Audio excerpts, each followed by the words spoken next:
Hello guys, how are you? I hope you are fine and enjoying the videos. Today in this video we cover the remaining part of planning chapter, that is the limitation of planning and process of planning. First of all, we do the limitation of planning. But in previous video I discussed the importance of planning, in which we cover कि planning reduce the uncertainty, it help in obtaining the objective, ठीक है, it provide us direction. लेकिन अगर आप लोग बात करें, मैंने एक पॉइंट पर वहाँ फोकस किया था, it is an mental exercise. और मेंटल एक्सरसाइज के साथ आप लोग फ्यूचर की अजम्पशंस लेते हैं और फ्यूचर इज़ ऑलवेज अनसर्टेन. तो जब आप फ्यूचर की कुछ अजम्पशंस लेते हैं तो सबसे पहले वहीं पर रिजिडिटी आ जाती है. तो पहली हमारी जो इसमें दो पार्ट्स में मैंने बांटा हुआ है प्लानिंग की लिमिटेशंस को, इंटरनल और एक्सटर्नल. इंटरनल वो होती है जहाँ पर आप लोग काम करते हैं, ठीक है. जैसे first, planning leads to rigidity. Rigidity इसलिए कि प्लानिंग, जब आप फ्यूचर की अजम्पशंस को लेके कुछ ऑब्जेक्ट को डिसाइड कर लेते हो, यानी कि फ्यूचर में काम करने के लिए कुछ एक्शन को सोच लेते हो, then manager may not be in position to change them because all the planning is clearly understood and taken on the basis of future. यानी कि फ्यूचर को देखते हुए, आप अपने टारगेट को देखते हुए पहले ही काम को डिसाइड कर लेते हैं. क्योंकि प्लानिंग होती क्या है कि deciding in advance what to do, how to do and when it is to be done. तो अब उसमें अगर जरा सी भी चेंज करोगे तो आपकी सारी प्लानिंग हिल जाएगी. तो planning leads to rigidity. Clear? Planning may not work in a dynamic environment. Dynamic environment, the environment which changes frequently. अब बिजनेस एनवायरमेंट है तो वो वेरी डायनेमिक होता है, क्योंकि यहाँ पर आपकी कई तरह के एनवायरनमेंट को फेस होता है. मतलब उसमें आप लोगों ने क्या करना होता है, इकोनॉमिकल एनवायरनमेंट भी होता है, पॉलिटिकल एनवायरनमेंट भी होता है, लीगल एनवायरनमेंट भी होता है और अदर एनवायरनमेंट भी होते हैं जिसमें आपका बिजनेस काम करता है. और ये जितने भी मैंने एनवायरनमेंट का नाम लिया, इकोनॉमिकल, पॉलिटिकल, लीगल, और आजकल तो एक और ऐड कर दें, नेचुरल, कि जिसमें कोविड-19 को हम मस्ट बी इंक्लूडेड. तो ये हम लोगों ने कभी सोचा था कि आएगा, और या इतने दिनों के लिए लॉकडाउन होगा. तो ये सारे अनसर्टेन हैं. ये डायनेमिक एनवायरनमेंट है, यहाँ पर चेंजेस फ्रिक्वेंटली टेक प्लेस करते हैं. कई बार क्या होता है, कस्टमर के टेस्ट चेंज हो जाए, उनकी प्रेफरेंस चेंज हो जाए, इकोनॉमिक पॉलिसी में चेंज हो जाए. अब इकोनॉमिक पॉलिसी का भी नहीं पता लगता, पॉलिटिकल भी हमारे कंट्री में स्टेबल नहीं है, और यहाँ पर ये फ्रिक्वेंटली चेंज होते हैं. तो प्लानिंग कभी भी डायनेमिक एनवायरनमेंट में काम नहीं करती, क्योंकि प्लानिंग आपको कॉन्स्टेंटली फ्यूचर की अजम्पशंस को लेते हुए सारी कंडीशन को कॉन्स्टेंट करते हुए चलती है. तो इसकी लिमिटेशन सेकंड है, प्लानिंग में not work in a dynamic environment. Third, it reduce the creativity. जो मैनेजर्स होते हैं एक बार वर्क को स्टार्ट कर देते हैं, यानी कि उनको प्लानिंग के अनुसार दे दिया जाता है. प्लानिंग कौन बनाता है? Top management. ठीक है, टॉप मैनेजमेंट के बाद मैनेजर उनकी इंस्ट्रक्शन को लेते हैं, और मैनेजर्स में या उनके आगे फर्दर एम्प्लॉयज़ में इतनी वो चीज़ नहीं होती कि गट्स नहीं होते, या अथॉरिटी नहीं होती, पावर नहीं होती कि वो उसको चेंज कर सकें. उनको जो इंस्ट्रक्शन देती हैं वो आंखें बंद कर कर अपने मालिक के फॉलोअर्स बनकर उसको फॉलो करते रहते हैं. तो वो एक तरह से ब्लाइंड, अंधों की तरह काम करते हैं. प्लानिंग होने के बाद दे does not create any if, does not, ये सारी चीज़. ठीक है. तो fourth, planning involve huge cost. Planning process involve lot of cost, क्योंकि ये एक इंटेलेक्चुअल प्रोसेस है.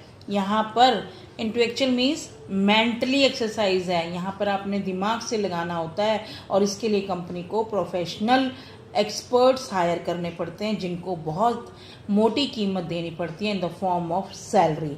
तो जो कि टाइम, मनी, कॉस्ट, ये सारे के करते हैं, क्योंकि ये वो एक्चुअल में नहीं काम करते, जस्ट वो एक इमेजिनेशन से काम करते हैं. अब अगर मैं आपको एक घर का एग्जांपल लूँ, घर के लिए आप आर्किटेक्ट को हायर करते हैं. आर्किटेक्ट क्या आपको प्रैक्टिकली बना के देता है घर? नहीं ना, वो तो एक मेंटली काम कर रहा है, और उसी मेंटली वर्क की वो बहुत बड़ी फीस ले लेता है। इसमें it is an time consuming, definitely planning process है, टाइम कंज्यूमिंग है, क्योंकि यहाँ पर हमें सारे अल्टरनेटिव्स को देखने होते हैं।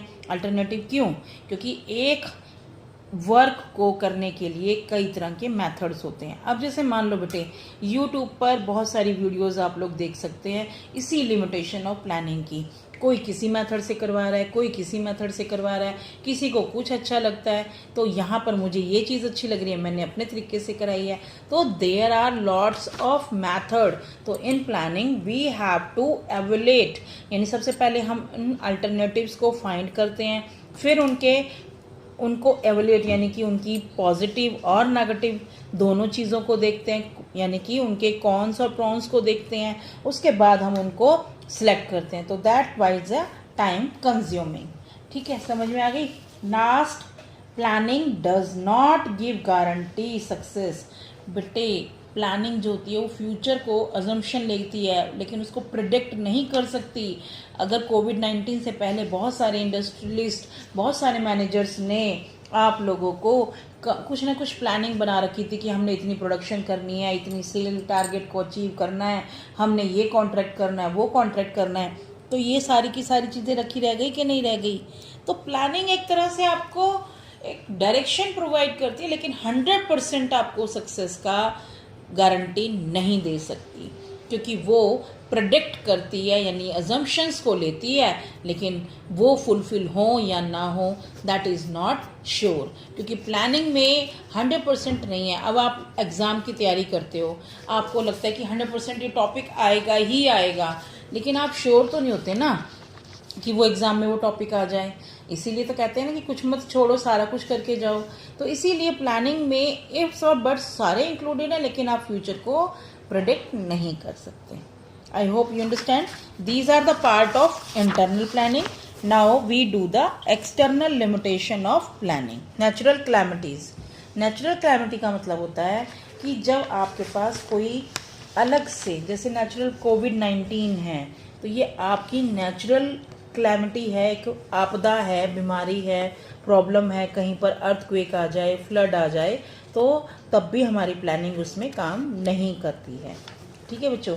अब जैसे मान लो पिछले साल आप लोगों को याद हो कि काफ़ी ज़्यादा कई 2-3 उत्तराखंड में काफ़ी साल पहले बाढ़ आई थी, जिससे सारा अर्थव्यवस्था हो गया था। तो हमारी जो भी प्लानिंग उस एरिया से रिलेटेड थी तो वो सारी रह गई थी, उसमें हमारी प्लानिंग को काम नहीं किया था। तो change in competitors policy. Competitors कौन होते हैं? जो आपके जैसा ही बिजनेस को चलाते हैं, यानी कि आपके जैसा ही काम करते हैं, डीलिंग करते हैं, उन्हें कंपटीटर कहते हैं। तो पहले उन्होंने कुछ और पॉलिसी, सपोज करो आपने अपनी एम्प्लॉयज़ को कहा कि 10% डिस्काउंट ऑफर देना है, लेकिन आपके कंपटीटर्स ने प्राइस कम कर दिए। ठीक है, उनकी डिमांड ज़्यादा हो गई।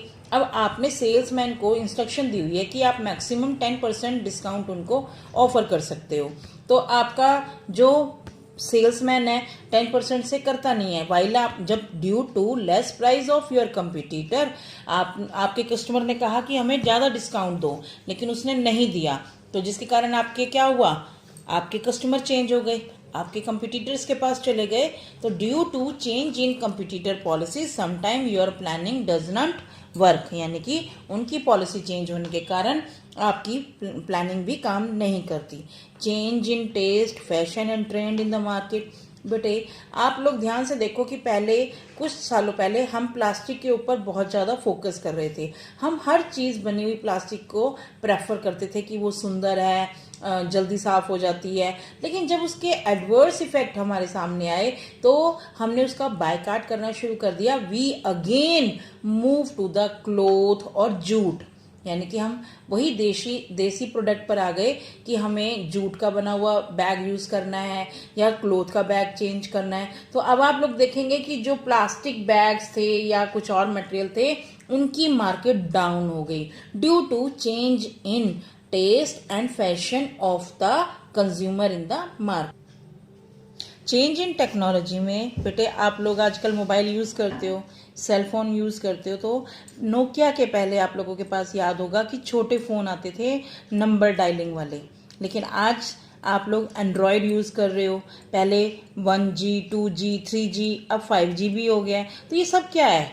ये चेंज इन टेक्नोलॉजी है। तो चेंज इन टेक्नोलॉजी की वजह से आपकी प्लानिंग जो 4G के लिए या छोटे फ़ोन के लिए यूज़ की गई थी वो एंड्रॉयड में यूज़ नहीं होती, then you have to change your planning.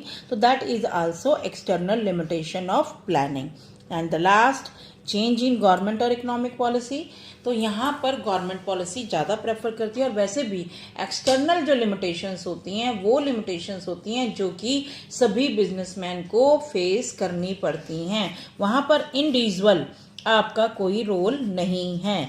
अब जैसे मान लो जीएसटी है, जीएसटी का इफेक्ट सभी पर इकट्ठा पड़ा, ठीक है ना, क्योंकि पहले लोग वैल्यू एडिड टैक्स किसी पर कम किसी पर ज़्यादा लगता था, लेकिन जीएसटी ने इक्वल कर दिया तो सभी उस स्लैब रेट के अंदर आने लगे।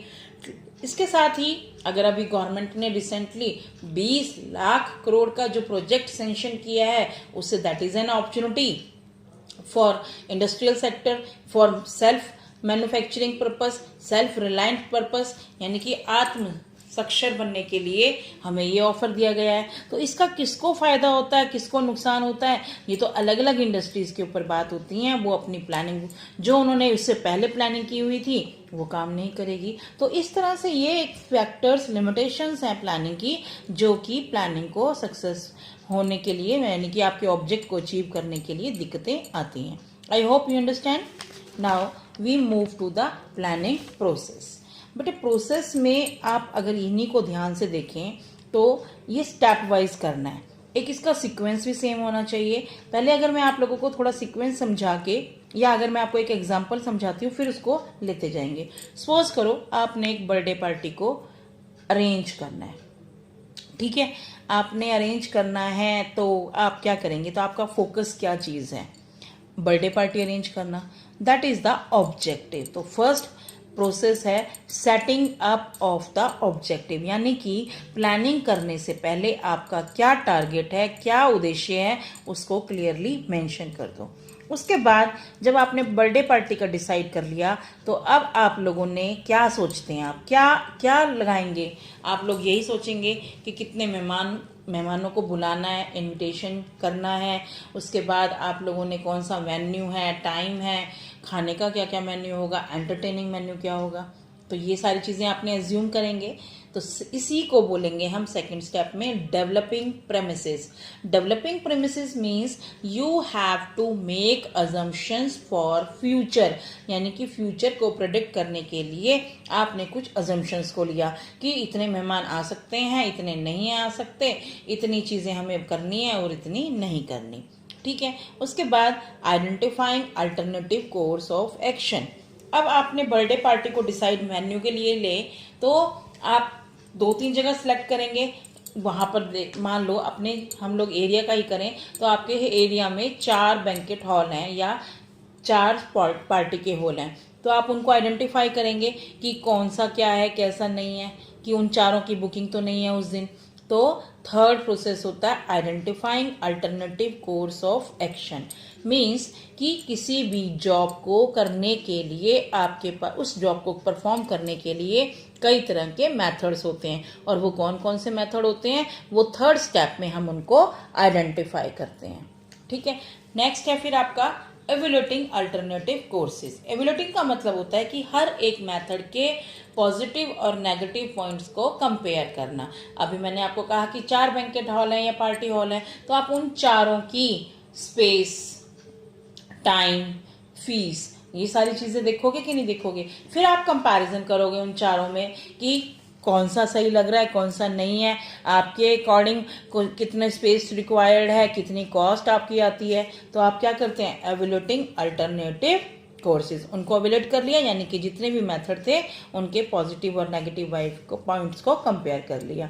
उसके बाद आपने अपने बैंकेट हॉल को फाइनल कर दिया, मेन्यू फाइनल हो गए, कैटरिंग फाइनल हो गई, तो सिलेक्टिंग एन अल्टरनेटिव, क्योंकि आपने कंपैरिजन के बाद उसमें से एक मेथड को सिलेक्ट कर लिया। जब अल्टरनेटिव यानी कि बेस्ट मेथड चूज हो जाता है तो आप उसको इम्प्लीमेंट, लागू कर देते हो फाइनल के फॉर्म में, ठीक है। इम्प्लीमेंटिंग प्लान, उसके बाद है आपका फॉलो अप एक्शन, यानी कि आप अपना रियलिटी में काम करना शुरू कर देते हो।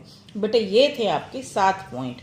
एक बार मैं आपको रिकॉल करा दूं ये: setting up of the objective, developing premises, identifying alternative course of action, evaluating alternative courses, selecting an alternative, implement the plan and the last follow up action, यानी कि पूरे प्लान के रिव्यू देखना, उसके पॉजिटिव पॉइंट और negative point होते। If you like the video please subscribe the channel and for more videos please press the bell icon. Thank you.